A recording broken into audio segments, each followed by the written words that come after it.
distinguished faith leaders, dignitaries, and founding members of the Family Peace Association from around the world. Welcome to Seoul, Korea, my birthplace, and thank you for joining me in this historic inauguration of the Family Peace Association. The inaugural theme is creating a new spiritual consciousness rooted in God-centered families. This theme encapsulates the aspirations of this new organization and offers a simple but profound solution to the vexing problems of our age. For more than 2 decades, I have championed the vision of one family under God throughout the world. Initially, the primary vehicles for this were the organization within the larger unification movement. Although these entities made some progress, they had inherent legacy, institutional, and operational limitations. In 2009, I created the Global Peace Foundation as a separate vehicle to carry forward this mission. And as many of you have witnessed, we have made tremendous strides in promoting this vision around the world. Yet, for real transformation, a new organization is needed to supplement the efforts of GPF and its stated mission. This entity, from the very beginning, has to have a spiritual orientation that could inspire a global grassroots movement for peace on every level. It has to be relevant, simple, meaningful to the individual, family, society, nation, and world. In addition, it has to be a membership organization that unites the human family across all the physical and perceived divides of our time. The Family Peace Association is that new vehicle.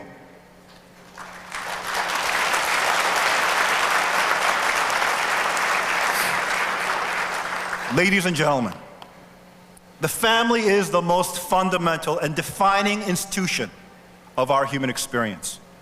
It is a sacred institution where God's original vision of creation was meant to take root. It should have been the wellspring of true love, a divine, selfless love of self-sacrifice.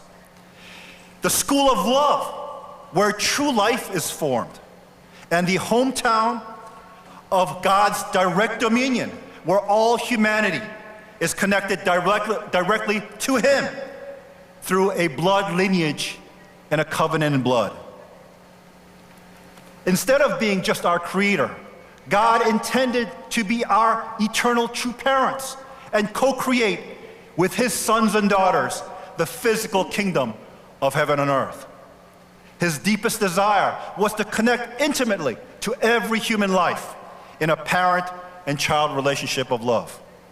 Through this relationship, He wanted to bequeath His truth, His righteousness, and His goodness to His sons and daughters, expanding His presence through blood ties into a wider network of familial relationships, especially to subsequent generations. Such God-centered families would and should have been the building blocks for a peaceful, ideal world. I'm sure all of you would agree that the closest foundational relationships we experience in our lives is within our families. That is why, regardless of culture, ethnicity, race, or nationality, the intimacy of familial relationships is a universal ideal. We therefore utilize familial terms when we want to highlight the closeness of non-family relationships. Our closest friends are like our brothers and sisters. Respected elders and mentors are like our fathers and mothers. Younger people we care deeply for are like our sons and daughters. This intimacy makes the family the natural school of love, interdependence, and social cohesion.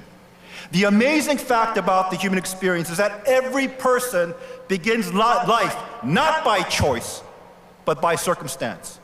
We are thrust into this world as products of our parents' union, completely helpless and dependent on our parents' care and love to survive and to grow.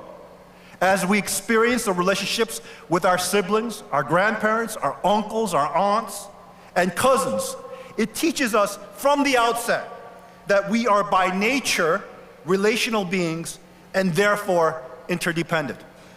As a direct result, we realize that our identity, sense of purpose, and happiness is defined in meaningful love relationships with others that naturally makes us find our own unique place within our families. At this time, when values and norms are being vastly contested and redefined, there is an urgent need to clarify and uplift time-honored universal principles and values. Such principles can be the much-needed compass to navigate through this confusion and guide humanity toward God's ideal, which I believe is rooted first and foremost in families centered upon the divine love of God. We do not have to look far for evidence of these universal principles. We can first look to the great faith traditions themselves that have preserved, taught, and practiced time-honored traditions that point to the innate value of human life and the proper order in human relationships, especially in families, as well as the virtues by which we live. Although they may differ in religious dogma, this is but a small part of their teaching. The vast majority of their instruction deals with universal truths. These truths are the basis of universal spiritual principles and values that all people of faith share. Second, we can look to the natural world and find the hand of God in the design and order that exists in all creation. I spend a lot of time in the wilderness because it is my first place of worship where I seek God, His guidance, and strengthen my inner spirit. In the unforgiving mountains of Alaska or under the beating sun of Africa's savannas, you cannot hide behind artificial, false pretensions and are forced to see yourself for who you truly are. That is why the natural world is where many of the great faith leaders turn to as they sought to understand God, our Creator, and His purpose for creation. The third area that can provide evidence of universal principles is in the field of social sciences. Just as natural sciences have advanced at an unimaginable pace to help us understand the created world, social science has also developed various ways to better objectively understand human beings, our interactions, and what contributes to happiness, fulfillment, and health. When not skewed and used for self-centered, agenda-seeking purposes, we can find plenty of data points that point to the importance of traditional, God-centered families. Perhaps these truths about the family appear self-evident to all of us gathered here. Yet today, they face serious challenges from many quarters in the developed world. Traditional ideals and bedrock values that define the human family throughout history, providing the foundation for cohesive societies, are being called into question. This inner strife and confusion, especially in the West, has global consequences since it reflects a deteriorating moral authority in the eyes of the rest of the world. The West represents only a small fraction of the 7.5 billion people that inhabit the earth, although its influence in the past century is undeniable. Yet for most of that time, it led the global community by espousing universal ideals of fundamental human rights and freedoms that elevated the human condition.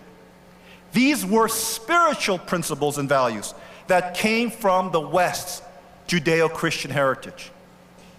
But with the rise of the secular progressive movements of the 1960s, many of those time-honored traditions have eroded in Western culture to the point where the very mentioning of God and faith in the public square is frowned upon.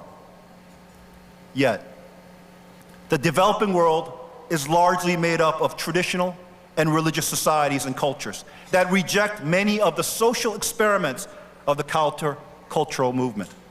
The excesses of the West's materialistic and secular culture is offensive to most in these parts of the world.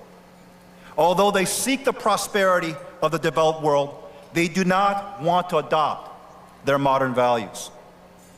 As many experts on the subject of global war on terror acknowledge, Islamist terrorist groups are capitalizing on the growing consensus that the West has lost its way as a moral leader of this age. The nature of this global conflict, with its religious overtones, suggests a deeper issue of moral authority and spiritual leadership. Although the radicalization of Islam has to be dealt with within that faith community, the ideology of Islamic or religious terrorism will be defeated by an alternative spiritual ideology that can go beyond the confines of religious dogma and enlighten humanity on fundamental universal truths. The secular materialistic cultures of the developed world often place the greatest emphasis on immediate gratification instead of self-sacrifice, self-control, and enduring human relationships. These are the disturbing trends towards an egoistic hyper-individualism fueled by the advent of social media, coupled with a dehumanizing effect of the virtual world through the internet. Many are concerned with the societal effects from these technological advancements, since they seem to diminish human interaction and deep introspection, leaving many to wonder what the long-term impact of these trends will be. Most importantly, there seems to be a growing consensus that technology could solve all the global problems, fueling technologically driven utopian ideas that erode the fundamental meaning and essence of life, rooted in humanity's spiritual consciousness. Yet, this consciousness was a foundation of all the great awakenings throughout human history, where we reached new levels of enlightened understanding. From the Pax Mongolica of Eurasia to the Reformation and Enlightenment in Europe, the universal ideals of freedom of religion, commerce, thought, and the importance of personal merit and talent were conceived, matured, and grew. They led to the formation of the United States, which championed fundamental human rights and freedoms, leading to the ideals that defined the West. Always, it was the quest for spiritual truths that fostered these monumental developments. The absence of a new spiritual consciousness in the developed world, amid major social rifts along racial, ethnic, religious, economic, ideological, and hyper-partisan lines, is fragmenting the social fabric of the first world nations. Many are beginning to realize that wealth, technology, abundant goods and services address physical needs, but they can never satisfy the spirit's desire to seek truth and meaning. That can only come through awakening of one's soul. The family is the most basic of all social units that addresses our most essential physical, emotional, and spiritual needs. Thus, it is universally relevant and meaningful to our human experience. It engenders, molds, and defines who we are, what we become, and most importantly, our deepest relationships. Therefore, it is the natural starting point for any meaningful transformation on the individual, family, societal, national, and worldwide levels. Since God is a source of all truth, righteousness, and goodness, His presence and blessings are essential ingredients in establishing families that reflect those ideals. Just as the ideals of fundamental human rights and freedoms are acknowledged to come from our Creator and not from any human institution. The perfection of the human condition can only come about when it is aligned to His purpose. True freedom, an innate human value, can only be realized when we recognize and live according to the dictates of the Spirit and our conscience. It is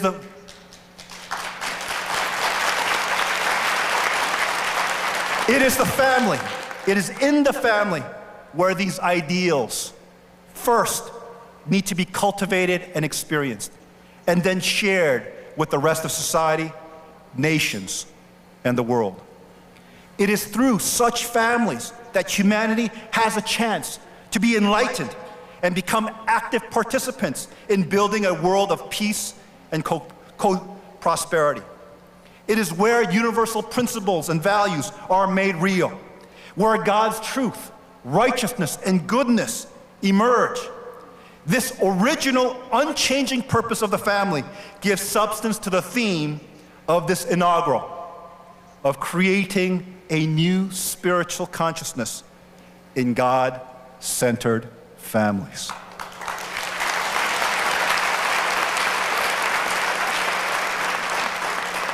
Ladies and gentlemen, today is a very meaningful day for me. On the one hand, this day represents a milestone for humanity, where all of you, men and women, families, faith traditions, and organizations from around the world are standing together to declare your commitment to cultivating God-centered families. However, on the other hand, for me personally, this inauguration also expresses my commitment to continuing my father's lifelong work.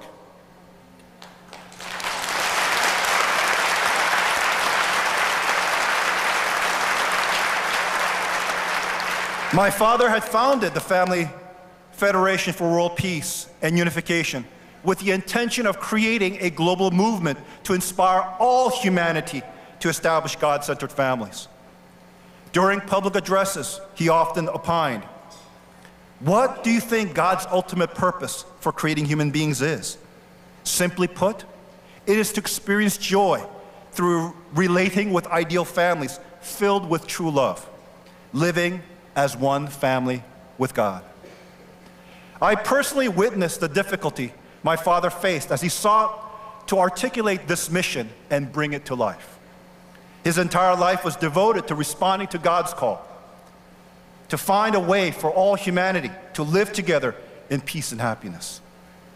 His work was not merely for one people, one faith. It was for all humanity. He was often misunderstood by the wider public and sometimes exploited by his own supporters with their own self-serving agendas. Yet to the end, he remained steadfast in his commitment to God and to humanity.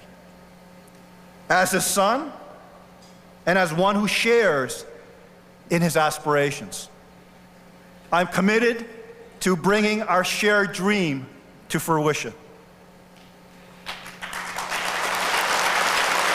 In 1998, when I was appointed the International Vice President of the Family Federation for World Peace and Unification, I made a promise before heaven and all humanity.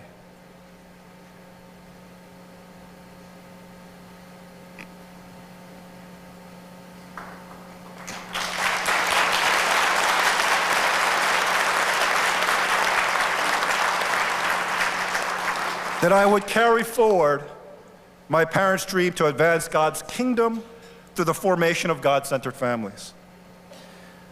Although I can no longer work through the Family Federation for World Peace because it is not true to my father's original mission today, with the creation of the Family Peace Association, I am fulfilling that promise.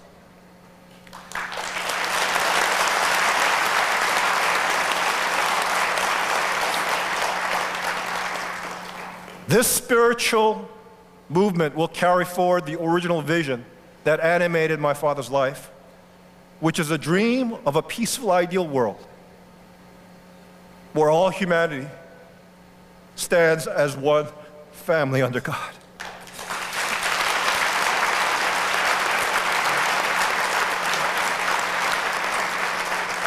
Today,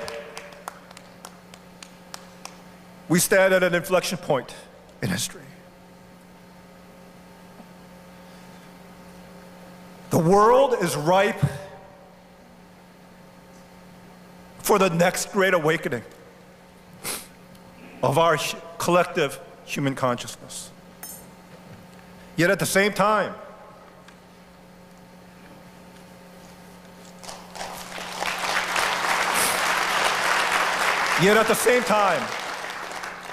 the family, which should be a divine institution, is being undermined before our very eyes by the many disruptive forces at work within modern culture, dissolving the bonds of friendship and love in our societies.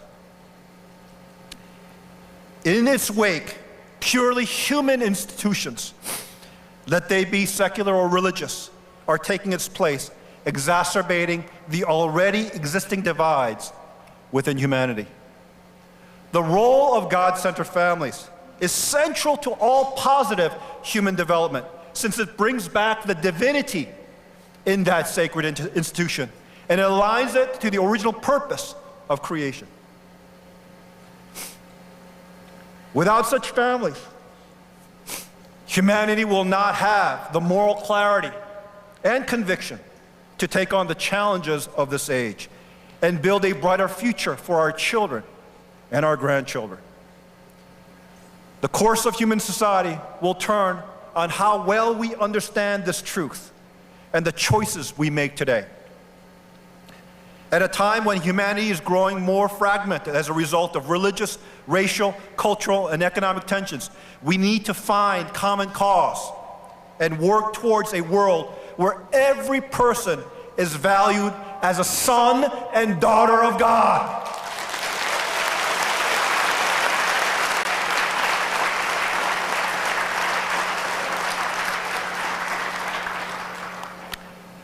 As people of faith and good conscience, we need to rise above differences of doctrine and ideology and recognize the universal principles and shared values embodied in the time-honored teachings of the world's great faith traditions. Most importantly, we need to cooperate in enlightening humanity's spiritual consciousness to turn to our common Creator and build one family under God, one family at a time. Please join with me in officially launching the Family Peace Association. Let us work to usher in an era of peace by creating families where God will be pleased to dwell and through which His light and peace can spread throughout the world. May God bless you, your families. Thank you very much. 대단히 감사합니다.